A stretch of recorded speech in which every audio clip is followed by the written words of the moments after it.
Website design করার জন্য HTML, CSS, JavaScript যে কোয়েরি এই বিষয়গুলো সম্পর্কে আমরা ইতিমধ্যেই জেনেছি।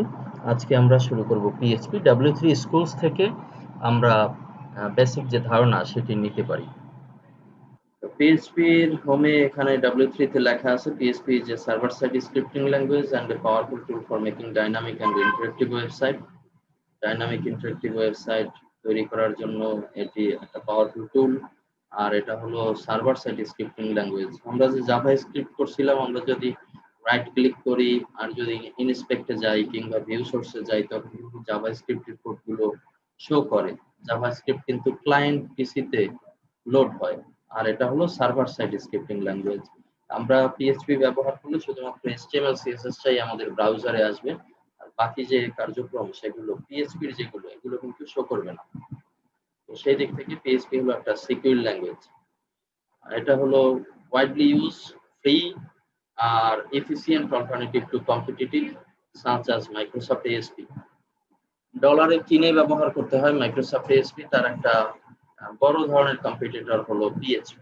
আর একদিকে সুবিধা হলো এটা হলো ফ্রি এবং অনেকেই ব্যবহার করে। PHP 7 is the latest version, এটার সর্বশেষ ভার্সন চলতেছে PHP 7। তো অন্যান্য প্রোগ্রামিং ল্যাঙ্গুয়েজে, বিশেষ করে সকল ল্যাঙ্গুয়েজে কিছু বেসিক সিনট্যাক্স থাকে। যেমন HTML এ আমরা করছিলাম HTML শুরু HTML শেষ, CSS এ করছিলাম স্টাইল শুরু স্টাইল শেষ। এরকম PHP এর সিনট্যাক্স আছে।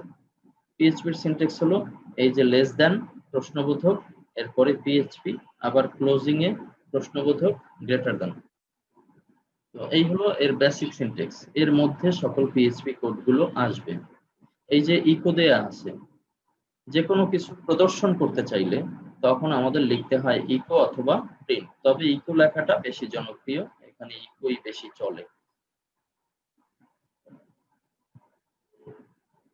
ইন্ট্রোডাকশনে what you should already know, তোমার কি জানা থাকতে হবে। HTML, CSS, জাভাস্ক্রিপ্ট এই তিনটা প্রোগ্রামিং ল্যাঙ্গুয়েজ আমাদের আগে থেকে জানা থাকতে হবে। আচ্ছা, HTML, CSS, জাভাস্ক্রিপ্ট এটা জানো না কে কে?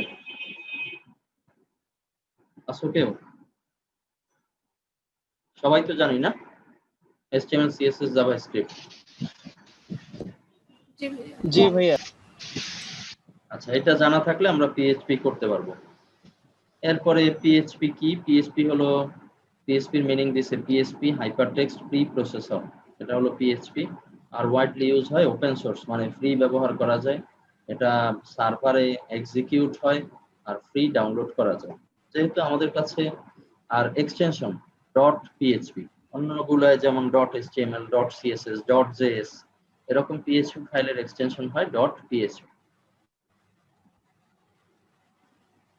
HTML এর ভিতরে PHP লেখা যায়, আবার PHP এর ভিতরে HTML কোড লেখা যায়। তো দুইটার পদ্ধতি হলো, এই যে HTML কোড, তার ভেতরে যে অংশে প্রয়োজন সে অংশে PHP কোড লেখা যায়।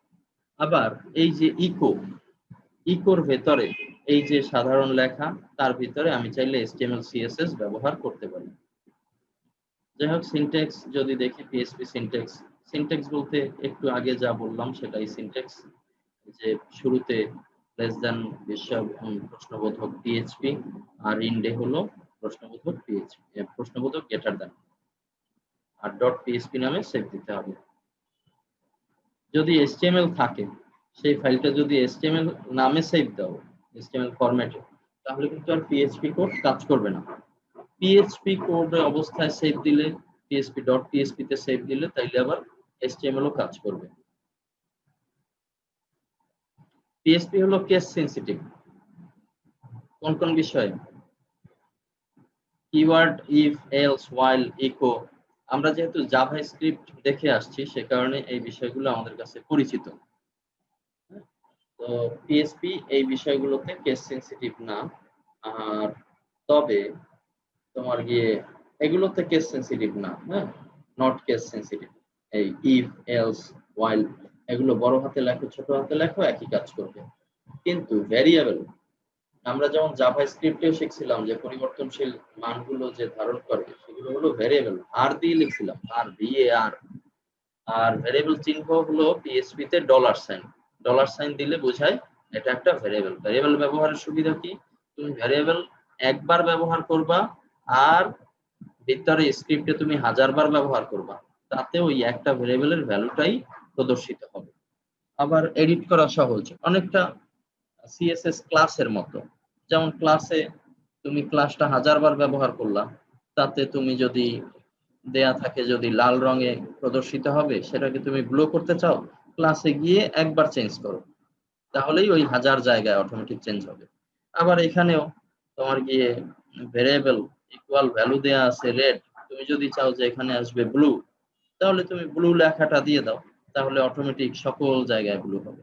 তবে এই ভেরিয়েবল এগুলো কিন্তু বড় হাত ছোট হাত মানে হলো দুইটা, কেস সেনসিটিভ। হ্যাঁ, ছোট হাতের এবিসিডি আর বড় হাতের এবিসিডি ভেরিয়েবল লেখার ক্ষেত্রে এক জিনিস না। তবে এই ইফ, এলস, হোয়াইল, ইকো, এই যে কিওয়ার্ড গুলো আছে, এই কিওয়ার্ডের ক্ষেত্রে তোমার এটা কেস সেনসিটিভ না। আচ্ছা, এরপরে আমরা যাই কমেন্টে। কমেন্ট লেখি কিভাবে? সকল প্রোগ্রামিং এই তো কমেন্ট আছে। সিঙ্গেল লাইন কমেন্ট যদি লেখো তাহলে এরকম ডাবল স্ল্যাশ দিয়ে লিখতে পারো। আবার মাল্টি লাইন কমেন্ট যদি লেখো তাহলে স্ল্যাশ স্টার আর স্টার স্ল্যাশ, এটা দিয়ে মাঝে যা লিখবা সব মাল্টি লাইন কমেন্ট হবে। ভ্যারিয়েবল কি জিনিস? একটু আগেই বললাম ভ্যারিয়েবল। জাভা স্ক্রিপ্টেও আমরা দেখলাম স্ট্রিং মানে এবিসিডি 1 2 3 4 সিম্বল সকল কিছু নিতে পারে। ইকুয়াল ডাবল ইনভাইটেড দিয়ে যদি লেখো তাহলে সেটি হবে স্ট্রিং। এই ভেরিয়েবলের মানটা হলো স্ট্রিং। আর এই ভেরিয়েবলের মান যেখানে ইনভাইটেড কমা নেই সেটা হলো তোমার ইন্টিজার মানে সংখ্যাবাচক নাম্বার, এটা নাম্বার। হ্যাঁ, এটা ইন্টিজারও হতে পারে, এটা ফ্লোটও হতে পারে। ইন্টিজার মানে পূর্ণ সংখ্যা, ফ্লোট মানে দশমিক সংখ্যা। এতটুকু বুঝতে কোশ্চেন আছে কারো? না ভাইয়া বুঝছি। তাহলে আমরা এই অংশের একটু প্র্যাকটিক্যাল করব। প্র্যাকটিক্যাল করার জন্য আমরা যাই হলো আমাদের জ্যাম্পে যাই, জ্যাম্প থেকে অ্যাপাচি রান করে নেই। যখন ডাটাবেজের কাজ হবে তখন আমাদের আবার মাইএসকিউএলটাও রান করতে হবে। আপাতত পিএইচপির কাজ করার জন্য অ্যাপাচি রান করলেই চলবে। জ্যাম্প থেকে অ্যাপাচি রান করি, অথবা অভ্যাস যদি করে ফেলি অ্যাপাচি আর মাইএসকিউএল, তাহলে দুইটা রান করি। রান করলাম, এরপরে আমাদের যেটা করতে হবে সেটা হলো এই htdocs এর ভিতরে ফোল্ডার করতে হবে। হ্যাঁ, তো ফোল্ডারের ভিতরে আমার তো অন্যান্য ব্যাচের জন্য ফোল্ডার করা আছে, যেমন পিএসপি প্র্যাকটিস এই নামে ফোল্ডার করা আছে। এখানে দুই ব্যাচ, ব্যাচ 1 ব্যাচ 2 এর জন্য করা আছে। আমরা ব্যাচ 3 নামে আরেকটা ফাইল ক্রিয়েট করব। যদি এই ফোল্ডারের ভিতরে index.php নামে থাকতো, index.html এর মতো, ওই ফাইলটা অটোমেটিক শো করবে। যেহেতু ওই ফাইলটি নেই, ইন্ডেক্স নামে কোনো ফাইল নেই, সে কারণে আমরা এখানে যেটা করব সেটা হলো অন্যান্য ফাইলের নাম দেই, আর ব্রাউজ করলে এই ফাইলগুলো দেখতে পাবো। যখন যে ফাইলটা আমার প্রয়োজন সেটা ক্লিক করে করে দেখব। আচ্ছা, নোটপ্যাড প্লাস প্লাস ওপেন করি।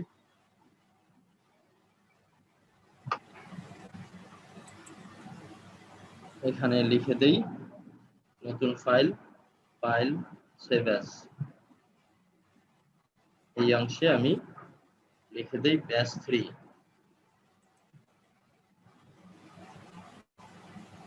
ব্যাচ 3 সাবমিট দিলাম। হ্যাঁ, তো এখন আমরা সরাসরি পিএইচপি কোড লিখব। পিএইচপি কোডের শুরু শেষে কি লেখা যেন? লেস দ্যান বিস্ময়বোধক প্রশ্নবোধক পিএইচপি, আর হলো প্রশ্নবোধক গ্রেটার দ্যান। মাঝে আমরা ইকো লিখব। ইকো, ইকো দিয়ে কোনো কিছু প্রিন্ট করা যায়। সাপোজ ইকোতে আমরা লিখলাম হ্যালো ওয়ার্ল্ড, মানে কি লিখলাম? এটা একটা স্ট্রিং। এর ভিতরে তোমার কি যা লিখবো তাই শো করবে, সেটা এবিসিডি লিখি, 1 2 লিখি, সিম্বল লিখি, যা লিখবো তাই শো করবে। তো আমি লিখলাম হ্যালো ওয়ার্ল্ড। আচ্ছা, সেভ দিলাম। এখন ব্রাউজারে আমি এই ফাইলটা ওপেন করি। যেহেতু আমি লোকাল হোস্টে, তাহলে লোকাল হোস্ট লিখতে হবে। এরপরে ফোল্ডারের নাম লিখতে হবে। আমার ফোল্ডারের নাম হলো পিএইচপি প্র্যাকটিস। এটা যদি এন্টার করি তাহলে ওই ফাইলগুলো সব দেখা যাবে। যেহেতু ইন্ডেক্স নামে কোনো ফাইল নেই, সে কারণে কেউ সরাসরি ওপেন হয়নি। এখন ফাইলগুলো দেখা যাচ্ছে। ফাইলগুলো দেখা গেলে আমার নতুন ফাইল হলো php3। এই যে লেখা আছে হ্যালো ওয়ার্ল্ড, শুধুমাত্র একটা ইকো করলাম, তাই না? ইকো করলাম। এখন যে বললাম যে ইকোর ভেতরে তুমি চাইলে HTML CSS ব্যবহার করতে পারো। তার একটা ব্যবহার যদি দেখতে চাই তাহলে ধরো h2 লিখলাম, h2 h2 শুরু, h2 শেষ, এই অংশটা যদি লিখি, ফাইল যদি সেভ করি, যদি রিলোড দেই, এই যে h2 এর কাজ হলো।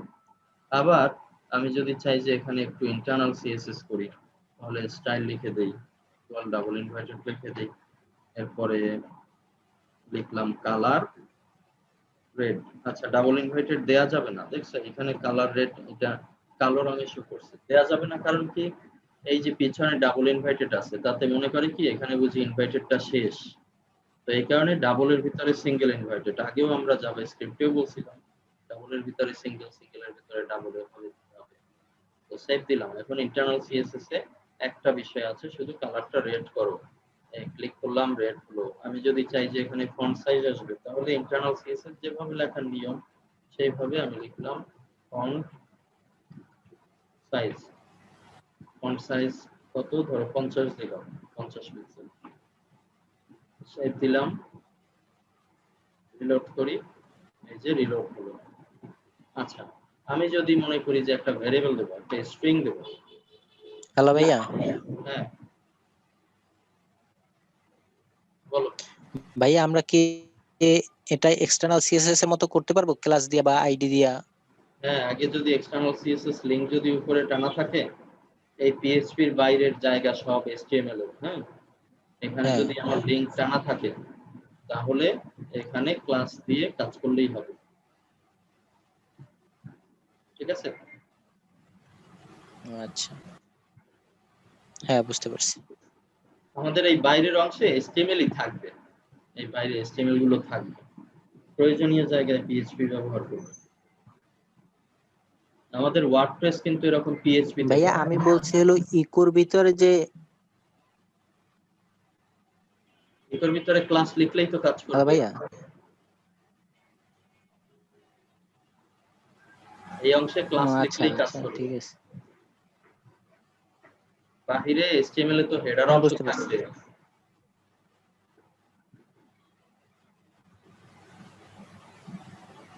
ঠিক আছে? এখন একটা ভেরিয়েবল করি। ভেরিয়েবল মানে হলো $, ভেরিয়েবল নেম, হ্যাঁ ভাইয়া বুঝতে পারছি। সাপোজ আল আমিন হোসেন, এরপরে ধরো ভেরিয়েবল এজ, বয়স লিখলাম, বয়সে ধরো ইন্টিজার লিখবো, তাহলে 35 লিখলাম সরাসরি। আচ্ছা, h2 তো এমনিতেই ব্লক লেভেল, তো এমনিতেই নিচের লাইনে পড়বে, হ্যাঁ। আমি আরেকটা ইকো করলাম। যদি সরাসরি কোনো কিছু একটা ভেরিয়েবল মাত্র লিখতে চাও, তাহলে ইকো লিখে এই ভেরিয়েবলটা দিলেই হবে, তখন আর ইনভাইটেড দরকার হবে না। এটা দিলে এই নিচের লাইনে দেখো শো করছে।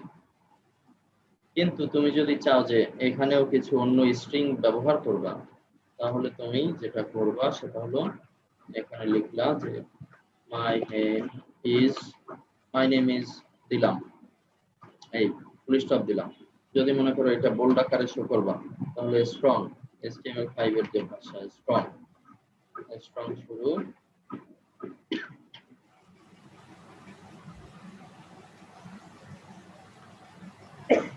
স্ট্রং শেষ, হ্যাঁ, এই দিলাম। এটা বোল্ড আকারে শো করছে। আমি যদি আমার এজটাও যদি সামনে দিতে চাই, তাহলে দিয়ে দিতে পারি মাই এজ ইজ, স্ট্রং শুরু স্ট্রং শেষ, আমি একটু কপি নিয়ে যাই, এখানে ভেরিয়েবল কি এজ, এই যে আসছে।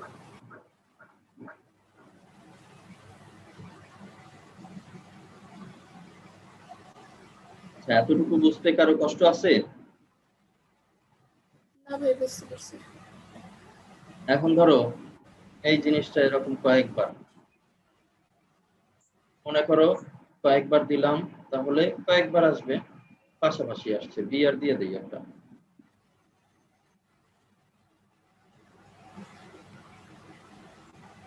একটা বিআর দিয়ে দিলাম, এখন নিচে নিচে আসবে, এই নিচে নিচে আসছে। এখন কতবার আসছে, ভেরিয়েবল গুলো কতবার আসছে, অথচ ভেরিয়েবলের যে কাজ সেই কাজ কিন্তু করছে। ভেরিয়েবল আমরা লিখলাম একবার, তার ভ্যালু একবার লিখে দিলাম, এখানে যতবার ইচ্ছা কল দিতে পারি, তাই না? ভেরিয়েবলের সুবিধা হলো এটা। হ্যাঁ, এখন ধরো নাম দিলাম সাদিয়া,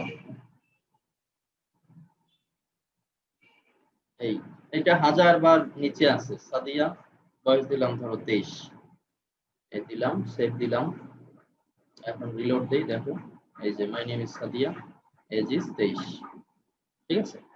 তো এইটা ভেরিয়েবলের এই সুবিধাগুলো আমরা নিতে পারবো, এবং একটা ডাইনামিক ওয়েবসাইট করতে হলে এই সুবিধাগুলো নিয়েই কাজ করতে হবে, ঠিক আছে? আচ্ছা, এতটুকু পারবো, এটা একটু করি সবাই।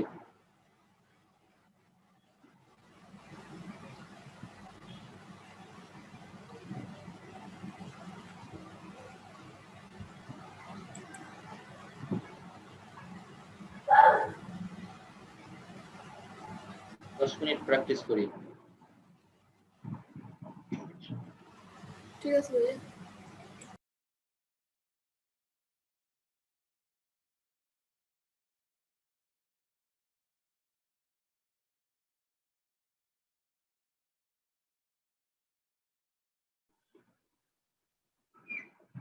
সাদিয়া করছো?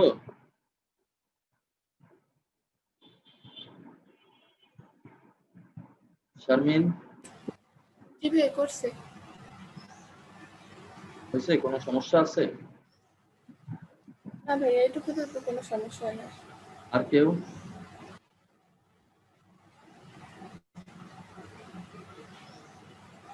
তাহলে ভেরিয়েবলের ব্যবহারগুলো মনে হয় আমরা করতে পারবো, তাই না? আর ইকো প্রিন্ট এই বিষয়ে তো আগেই বললাম, কোনো কিছু শো করতে হলে এটা দরকার। ডাটা টাইপ,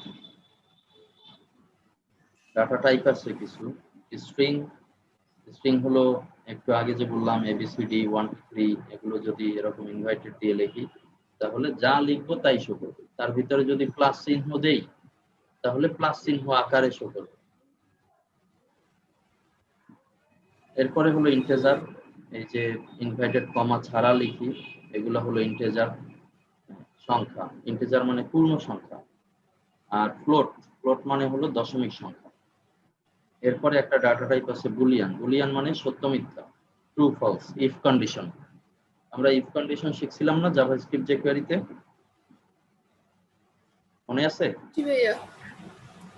তারপরে অ্যারে, অ্যারে শিখছিলাম জাভাস্ক্রিপ্ট jQuery-তে, ওই যে Volvo, BMW, Toyota multi value রাখতে পারে এরকম যে ভেরিয়েবল, সেটা হলো অ্যারে।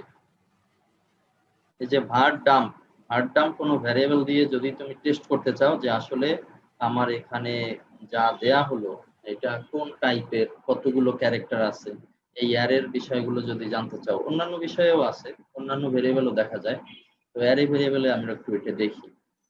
যদি জানতে চাও তাহলে দেখতে পারবা। এই অ্যারে, অ্যারের ভিতরে আইটেম কয়টা, একটা, দুইটা, তিনটা। তো এখানে লিখলো ডান পাশে, এই var dump ভেরিয়েবলের নাম দিলা, এটা দিয়ে জানা যায় যে এই অ্যারেটা কোন স্টাইলে কিভাবে আছে। যেমন বলছে যে প্রথমে আইটেম আছে 3টা, মানে এই কমা কমা গুলো গুণা সে বলছে যে এখানে আইটেম আছে 3টা। 0 থেকে শুরু হয়, অ্যারের কাউন্টিং শুরু হয় 0 থেকে। 0-তে হলো ভলভো, তো ভলভো হলো এটা একটা স্ট্রিং, এটা 5 অক্ষরে লেখা, এর ভ্যালুটা হলো ভলভো। সেকেন্ড যেটা আছে মানে 1 নম্বর, সেটাও একটা স্ট্রিং বিএমডব্লিউ, ভ্যালু হলো বিএমডব্লিউ, অক্ষর আছে 3টা। থার্ড যেটা আছে সেটাও একটা স্ট্রিং 6টা, অক্ষর আছে 6টা, ভ্যালু হলো টয়টা। এখন এর মাঝে ধরো আমি একটা দিয়ে দিলাম, একটা সংখ্যা দিলাম 25, 25 লিখে কমা দিলাম, তাহলে কি দেখো, এই 25 হলো সিরিয়াল নম্বর 2, এখানে সিরিয়াল নম্বর 2-তে লিখছে ইন্টেজার 25, ইন্টেজার 25 মানে হলো এর ডাটা টাইপ হলো ইন্টেজার, আর এখানে ক্যারেক্টার ভ্যালু হলো 25। আচ্ছা, তাহলে জানলাম যে var dump var underscore dump এটা লিখে ফার্স্ট ব্র্যাকেট দিয়ে যদি ভিতরে আমি ভেরিয়েবল দিয়ে দেই, তাহলে সেই ভেরিয়েবলের ডাটা টাইপ এবং ক্যারেক্টার সংখ্যাটাকে এই বিষয়ে ধারণা পাওয়া যায়। এটা প্রোগ্রামিং এর কাজে না, এটা প্রোগ্রামারের সুবিধার জন্য, তার জানার জন্য ব্যবহার করা হয়। এরপরে আরেকটা ডাটা টাইপ আছে অবজেক্ট। অবজেক্ট হলো অবজেক্ট ওরিয়েন্টেড প্রোগ্রামিং আছে, তখন হলো এই বিষয়গুলো আমরা ব্যবহার করি। তো সেখানে আমাদের এই পৃথিবীর যত বস্তু আছে সবগুলোকে অবজেক্ট হিসেবে চিন্তা করা হয় এবং সেগুলোকে আবার বিভিন্ন ক্লাস বা প্রজাতিতে ভাগ করে চিন্তা করা হয়। তো এটা আলাদা একটা প্রোগ্রামিং পদ্ধতি। হ্যাঁ, অনেক প্রোগ্রামিং এ যেমন আমরা পিএইচপি তে র কোডিংও করতে পারি, আবার সেখানে অবজেক্ট ওরিয়েন্টেড কোডিং করতে পারি। এরপরে আছে হলো নাল। নাল মানে হলো মানে ফাঁকা থাকবে না, এরকম একটা বিষয় বোঝায়। এখানে টিপস দিছে if a variable is created without a value, কোনো ভ্যালু ছাড়া যদি ক্রিয়েট হয়, it's automatically assign a value of null, এটা নাল ভ্যালু শো করে। তো এইদিকে আমাদের আর আছে রিসোর্স, এগুলো নিয়ে আমাদের তেমন ব্যবহার নেই। আমাদের ব্যবহার এই অবজেক্ট ওরিয়েন্টেড প্রোগ্রামিং এ অবজেক্ট টাইপের ব্যবহার আছে, অ্যারে টাইপের ব্যবহার আছে। অ্যারে হলো একটা টাইপ, বুলিয়ান একটা টাইপ ট্রু ফলস কন্ডিশন বোঝার জন্য। ফ্লোট হলো দশমিক সংখ্যা, এটা একটা ডাটা টাইপ। ইন্টিজার একটা পূর্ণ সংখ্যা ডাটা টাইপ। স্ট্রিং হলো যে কোনো লেখালেখি করা, এটাও একটা ডাটা টাইপ। তো প্রথম দিকের এই পাঁচটা ডাটা টাইপ হলো বেশি ব্যবহার হয় পিএইচপি তে। তো স্ট্রিং সম্পর্কে আলাদাভাবে যদি আলাপ করি, সেটা তো আগেই দেখলাম, স্ট্রিং এর যে কাজগুলো এটা তো এখানে দেখলাম। হ্যাঁ, তো স্ট্রিং সম্পর্কে আরো কিছু বিষয় আছে, যেমন মনে করো অনেক ফাংশন রেডি করা আছে তোমার এই পিএইচপির ভিতরে, অনেক ফাংশন রেডি করা আছে। সেই ফাংশনগুলো তুমি যদি কল করো তাহলে সহজেই একটা রেজাল্ট পাবে। এর আগে আমরা জাভাস্ক্রিপ্ট যে কোয়েরিতে দেখলাম যে ফাংশন তৈরি করার প্রয়োজন হয়, তো পিএইচপি তেও আছে এরকম তৈরি করা ফাংশন ব্যবহার করব, সেটাও আছে। আর রেডিমেড কিছু ফাংশন এখানে তৈরি করা আছে। যে কোয়েরিতে যেমন দেখছিলাম যে হাইড লিখলে হাইড হয়, শো লিখলে শো হয়, তার মানে রেডি করা ফাংশন ব্যবহার করছে। তো এরকম পিএইচপি তেও কিছু রেডি ফাংশন আছে, যেমন strlen। strlen যদি তুমি দাও তাহলে তোমার লেন্থ বুঝাবে, লেন্থ মানে স্ট্রিং এর লেন্থ কত, কত অক্ষর আছে এখানে, এটা বুঝাবে। হ্যাঁ, str ওয়ার্ড কাউন্ট, এতে তোমাকে রেজাল্ট দিবে যে কয়টা ওয়ার্ড আছে। এরপরে str rev, এতে বোঝাবে যে তোমার যে স্ট্রিংটা আছে সেটা রিভার্স মানে উল্টো করে সাজিয়ে দিবে। তো আমরা একটু পরীক্ষা করি। যেমন মনে করো সাদিয়ার এই লেখাটা আমি যদি নিচে একটু করি, ইকো ইকো দিলাম, সরাসরিও লেখা যায়, আবার আলাদা ভেরিয়েবল করেও লেখা যায়। ইকো দিলাম, মনে করো strlen, এটা দিব সরাসরি strlen, ইকো দিয়ে সরাসরি এভাবে ফার্স্ট ব্র্যাকেট করে ভিতরে ভেরিয়েবল নেমে যা আছে সেটা নিয়ে গবেষণা করবে, সেটা যাচাই করবে এবং রেজাল্টটা ইকো করবে। ঠিক আছে, ভেরিয়েবল নেম। আচ্ছা, ইনভাইটেড লাগবে মনে হয়, সেভ করি, রিলোড করি।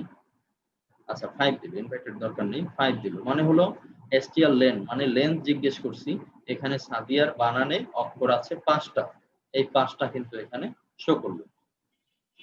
আবার আমি যদি এখানে বলি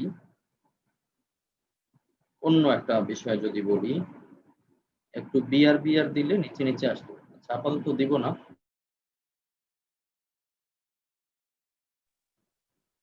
str ওয়ার্ড কাউন্ট একটা আছে, str ওয়ার্ড কাউন্ট, এটা যদি নেই, এটাও যদি একটু ইকো করি, str ওয়ার্ড কাউন্ট, ভেরিয়েবল নেমের ওয়ার্ড কয়টা আমি যদি এটা জানতে চাই তাহলে পাশে আসবে, আপাতত আসবে পাশে, এই 1 আসবে, 1 দেয়া আছে।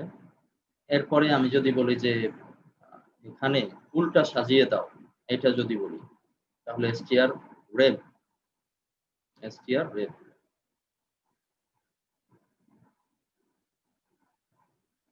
কন্ট্রোল ডি, ফাংশনের নামটা একটু চেঞ্জ করে দেই।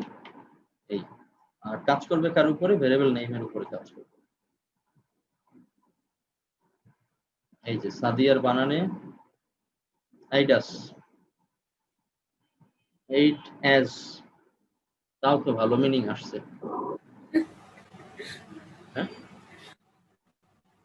এইড মানে সহযোগিতা করা। আচ্ছা, এই তিনটা যে বললাম এর বাংলা ভিতরে নামের অর্থ একই। বাংলা নামের অর্থ কি? সাদিয়া অর্থ কি?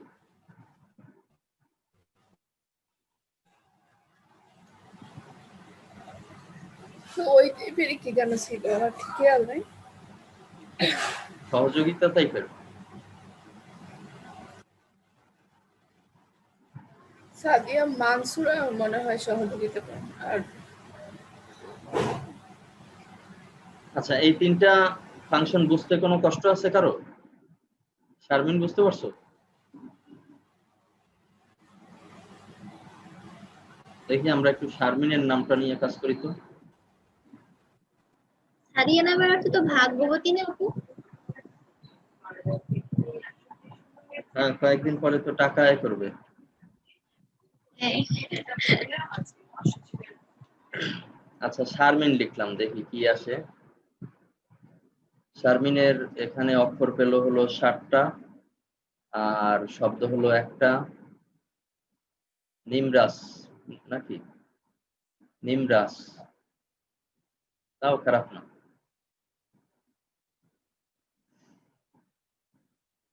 আচ্ছা, এই তিনটা ফাংশনে কারো আছে, কোশ্চেন আছে কারো? শারমিন বুঝতে পারছো এই তিনটা ফাংশন? এনি? জি ভাইয়া বুঝতে পারছি। হিমু বুঝতে পারছো? হ্যাঁ ভাইয়া বুঝতে পারছি। আচ্ছা, এখন আরেকটা জিনিস শেখাই। এই ধরো এখানে যদি আমি বিআর দিতে চাই, একটু যদি এচটিএমএল ব্যবহার করতে চাই, অথবা এই জিনিসটার আশপাশে যদি আরো স্ট্রিং ব্যবহার করতে চাই, স্ট্রিং মানে কোনো লেখালেখি যদি করতে চাই, তাহলে কিভাবে করব? এটা করার নিয়ম হলো, তোমার এই ফাংশনগুলো ডট বা কমা দিয়ে এরপরে করতে হবে। এটা যদি আমি ওই আগের মতো যদি ডাবল ইনভাইটেডের ভিতরে লিখে দেই, দেখো এই যে ডাবল ইনভাইটেডের ভিতরে মনে করো লিখলাম যে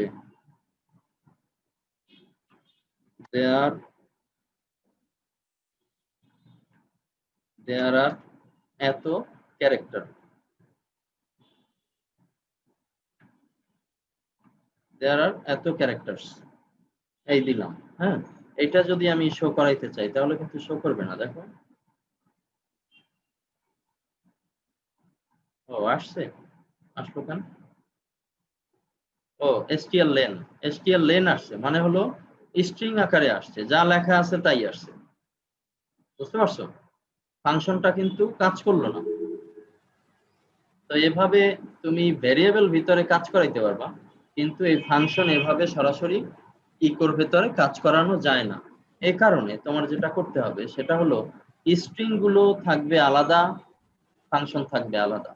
যেমন এখানে স্ট্রিং রে আমি যদি আটকে দিই, ইনভাইটেড শুরু ইনভাইটেড শেষ, এই আটকাই দিলাম। হ্যাঁ, আবার এই ক্যারেক্টারে যদি আটকে দেই, হ্যাঁ এরকম যদি দেই তাহলেও সমস্যা করবে। এখন দেখাচ্ছে সিনট্যাক্স এরর, বলছে যে আনএক্সপেক্টেড স্ট্রিং আসছে। এসটিএল লেন এই বিষয়টা আনএক্সপেক্টেড, এখানে এখানে এক্সপেক্টিং হলো কোনো একটা কমা বসাতে হবে অথবা সেমিক্লোন আসবে, মানে হলো এই অংশে এই যে ইনভাইটেড শুরু শেষ এরপরে কমা সেমিক্লোন এগুলো হওয়ার কথা। আচ্ছা, আমরা সহজে শিখে নেই যে কিভাবে কাজ করব। যদি আমি একটা ডট দেই, হ্যাঁ, মানে এখানে এটা লিখে ডট দিলে এখানে শেষ।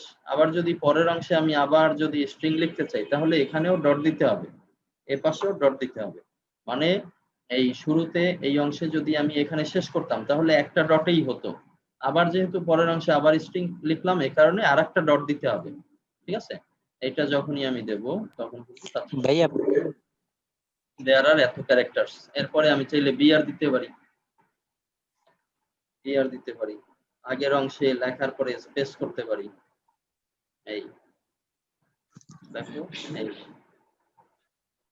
বলো। ভাইয়া পিএসপির ভিতরে ডট দিয়ে কনক্যাটেনেশন করে না? হ্যাঁ,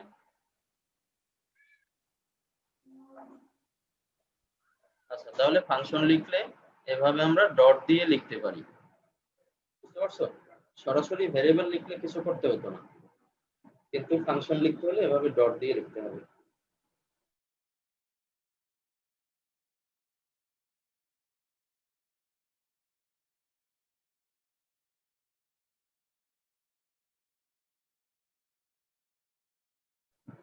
এই তিনটে একটু প্র্যাকটিস করি।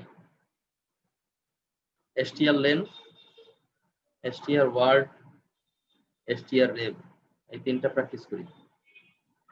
বেশি সময় লাগবে না আশা করি।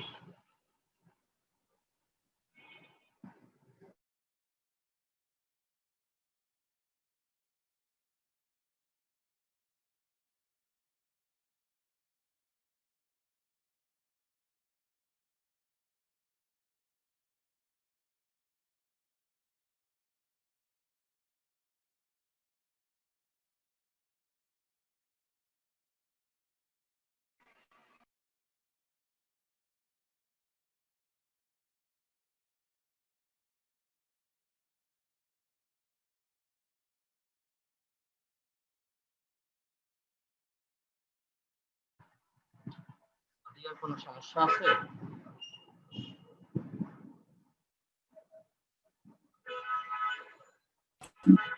না ভাই করছি। শারমিন, এনি?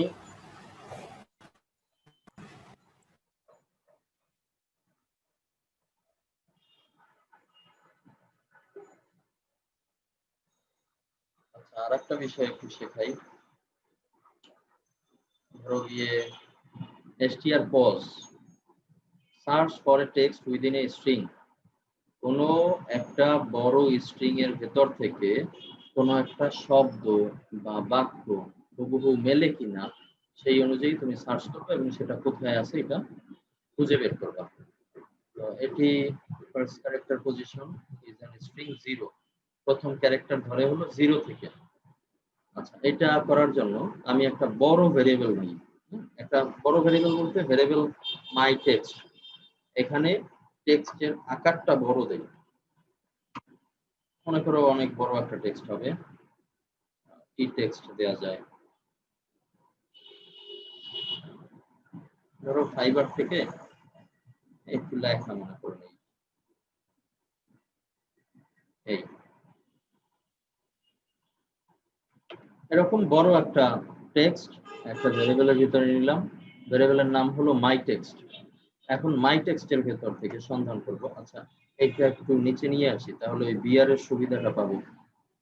এই মাই টেক্সটের ভেতর থেকে আমি একটা ফাংশন জেনারেট করব, str pause, কোনো একটা শব্দ আমি খুঁজবো। আমি দিলাম ইকো, সরাসরি লিখি str pause, আমার ভেরিয়েবলের নাম হলো ভেরিয়েবল মাই টেক্সট। ভেরিয়েবল মাই টেক্সটের ভিতর থেকে, আচ্ছা ইনভাইটেড থেকে হবে, হ্যাঁ এইটা কমা, এখানে মাই টেক্সট লেখা আর এই এত বড় লাইনটা লেখা একই কথা। কমা, এর ভিতর থেকে খুঁজবো, কি খুঁজবো, কমপ্লিট কথাটা আছে কিনা, আই ক্যান কমপ্লিট, কমপ্লিট এই কথাটা আছে কিনা। তো এইটার অ্যান্সারটা আমি জানতে চাই। উপরে কমপ্লিট লেখা তো আছে, তাই না, I can complete your background, এই লেখাটা আছে। আচ্ছা, আমি একটু রিলোড এখানে করি। ভেরিয়েবলও ইনভার্টেড কমার মধ্যে লিখতে হবে। হ্যাঁ, কারণ দুইটা তো, এবং কমা দিয়ে দুইটাকে বোঝাইতে হবে, কমা দিয়ে, ঠিক আছে। তো প্রথম অংশে স্ট্রিং, প্রথম অংশে দিলাম হলো স্ট্রিং, আর দ্বিতীয় অংশে দিলাম যা আমি খুঁজতে চাই। এরপরে আমি রিলোড করি, রিলোড 44, মানে 44 নম্বর, 0 থেকে কাউন্ট করে 0 0 1 2, স্পেসও গুনতে হবে, 3 4 5 6 7 8 9 10 11 12 13 14 15 16 17 18 19 20 21 22 23 24 25 26 27, গোনায় মনে হয় ভুল আছে। আচ্ছা, আসছি এখানে 44 নাম্বারে এসে এই জিনিসটা পাওয়া গেল। হ্যাঁ, আচ্ছা, এরপরে আরেকটা ফাংশন দেখি, সেটা হলো str replace। এই রিপ্লেসটা আমি ভালো বুঝবো। এটা ধরো আমি যদি আবার ইকো করি, এই কাছাকাছি বিষয়টা, এটা একটু কন্ট্রোল ডি দেই, এই কন্ট্রোল ডি। এবার একটা হলো str replace, এই মাই টেক্সটের ভিতর থেকে এবারের সাজানোটা একটু ভিন্ন। এবারের সাজানোটা হলো কি খুঁজতে চাই, কি দিয়ে রিপ্লেস করব, স্ট্রিংটা কি, এরকম একটু উল্টা। হ্যাঁ, এবারে হলো আমি কি খুঁজতে চাই, এবারে আমি বলি যে কমপ্লিট খুঁজতে চাই, কমপ্লিট খুঁজতে চাই, কমা হলো কমপ্লিটের পরিবর্তে আমি লিখবো ফিনিশ, আর কমা আমার ভেরিয়েবলটা হলো মাই টেক্সট। ঠিক আছে, কমপ্লিট খুঁজবো, ফিনিশ দ্বারা সেটা রিপ্লেস করব, মাই টেক্সটের ভিতরে কাজগুলো করব। আচ্ছা, এই দিলাম। এখন আমাকে কিন্তু শো করবে এবার। আগেরটা বিআর ব্যবহার করা হয়নি, তো এই কারণে পাশাপাশি আসবে, অর্থাৎ ওই 44 এর পাশেই আসবে। রিলোড। এই যে হাই আই অ্যাম, এরপরে আই ক্যান ফিনিশ, এই যে I can finish your background. বুঝতে পারছি?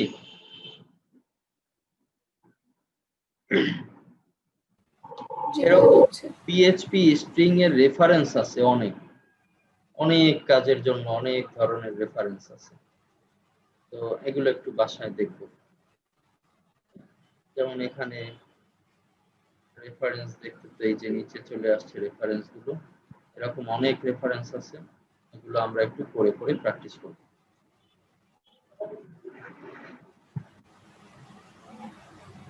তো আজকে নতুন কিছু আর দেখাবো না, আজকে এই পর্যন্তই দেখাবো। অন্যান্য ক্লাসগুলোতে এই পর্যন্ত হলো।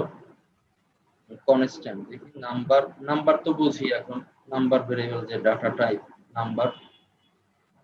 তারপরে ম্যাথে পাই ব্যবহার করছে, 3.14 রিটার্ন করবে পাই ব্যবহার করলে।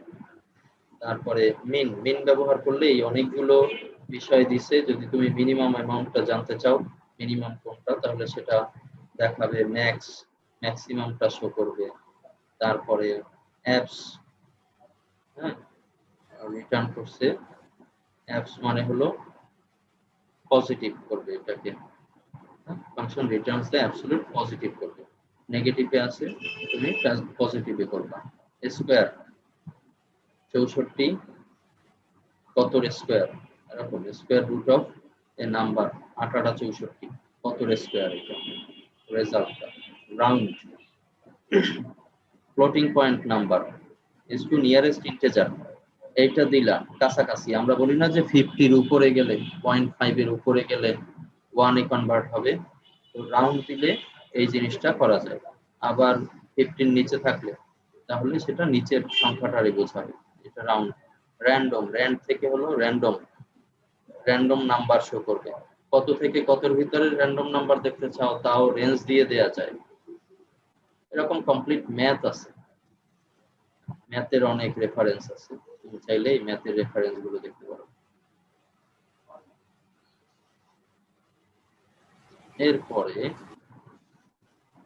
তোমার গিয়ে এখানে কনস্ট্যান্ট হলো স্থির মান, ডিফাইন ব্যবহার করা যায়, define name, value, case sensitive. Name মানে একটা নাম দিতে হয়, এই কনস্ট্যান্টের একটা নাম দিতে হয়, তারপরে তার একটা ভ্যালু দিতে হয়, আর কেস সেনসিটিভ হবে এটা। এই যেমন লিখছে গ্রেটিং, নাম লিখছে গ্রেটিং, এইটাই ধরো একটা ভ্যারিয়েবলের নাম। ভ্যারিয়েবল হলো পরিবর্তনশীল মান, এটা হলো স্থির মান, আর দিলে হলো ভ্যালু। এই গ্রেটিং এর ভ্যালু হলো এই, যখন তুমি ইকো করবা গ্রেটিং লেখাটা যখন সেম বানানে ইকো করবা, হ্যাঁ, কেস সেনসিটিভ তো, সেম বানানে যখন ইকো করবা তখন তোমার রেজাল্টে ওই এই ভ্যালুটা শো করবে, এই যে এই ভ্যালুটা শো করতেছে, এটা একটা স্থির মান। ট্রু করছে, কেস সেনসিটিভ নেম ট্রু করছে, গ্রেটিং।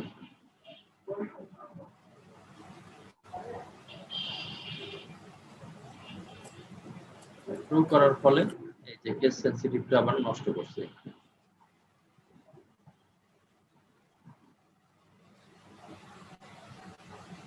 কনস্ট্যান্টের অ্যারে আছে,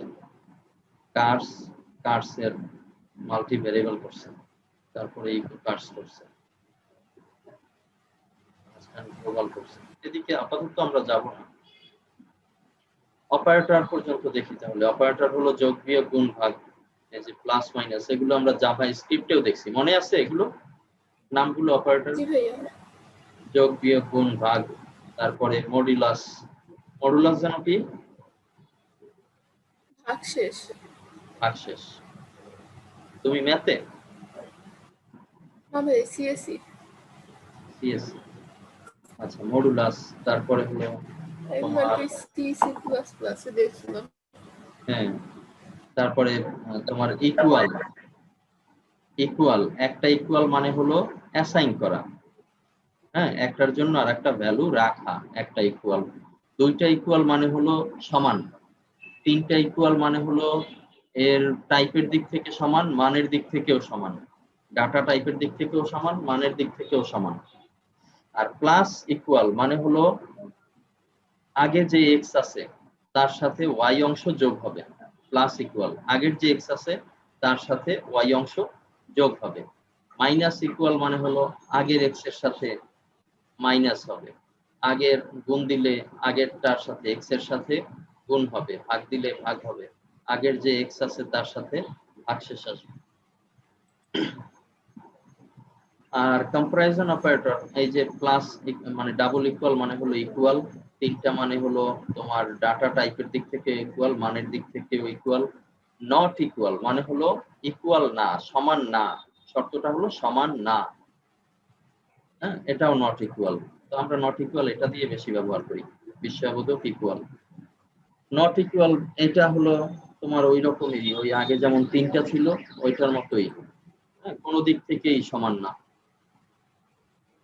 টাইপেও সমান না, আর হলো ইকুয়ালে মানেও সমান না, not equal. Greater than, less than, এটা হলো বড় বা সমান, ছোট বা সমান, হ্যাঁ, এটা ব্যবহার করিনি কখনো। Spaceship, returns an integer less than, ও less than, equal to, or greater than এত।